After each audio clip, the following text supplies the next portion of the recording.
Now, the violence continues in Cairo. The Obama administration is doing what it can to smooth and speed up the departure of President Mubarak. Republican John McCain says only the Egyptian military can preside over an orderly transition.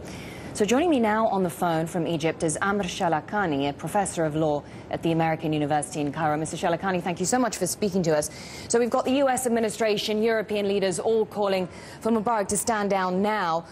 Tell me about the risks to this scenario. Is it possible within the Constitution to have Mubarak hand over power and for that to be a peaceful transition?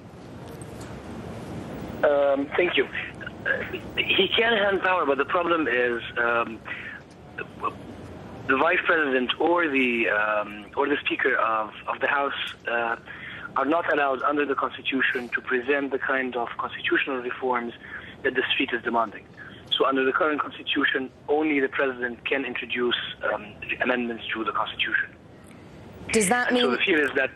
Yes, so I suppose that means that Mubarak has to actually stay on then for at least a short space of time for there to be an orderly transition of power, which is what the U.S. is calling for?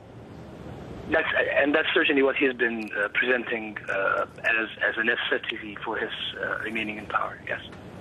And when we talk about reform in Egypt, particularly democratic reform, I mean, a new parliament is absolutely integral here, isn't it? Because only the parliament can actually strip the president of its dictatorial powers and make sure that another strongman doesn't simply take Mubarak's place, right? Yes, and so that's another thing that the demand is not only for the president. What the president is presenting is a limited set of reforms to the Constitution, specifically 2 articles of the Constitution. But then the demand from several of the opposition parties goes far beyond that. It's a demand for a new Constitution that takes us away from the kind of presidential republic that we have now towards a more parliamentary republic where power is vested more with the Prime Minister rather than the President. Mr. Shalakany, how difficult is it going to be to amend the Constitution before the election goes ahead? I would say, actually, a lot of people don't want the election.